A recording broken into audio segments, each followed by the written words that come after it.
Ella, ang tanong ng marami ngayon, papaanong nakaligtas ang bata matapos matabunan ng lupa sa loob ng mahigit 2 araw? Mahirap itong ipaliwanag at wala pa ring pahayag ang kinauukulan ukol dito. Pero ang mahalaga sa ngayon, ligtas ang bata na tinatayang nasa edad 3 hanggang 4 na taon. Nagpapagaling na ito sa isang ospital sa Karatig Bayan ng Mako. Samantala, umakyat na sa 11 ang mga nasawi sa landslide sa Barangay Masara.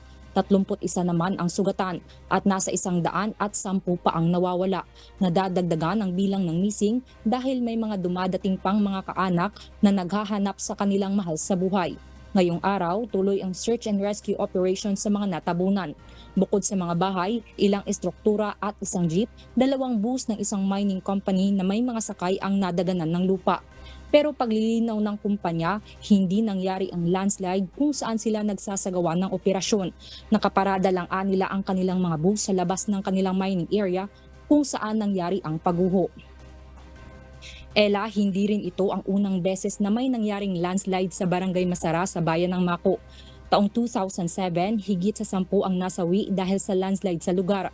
Sa sumunod na taon, mahigit sa 20 naman ang namatay.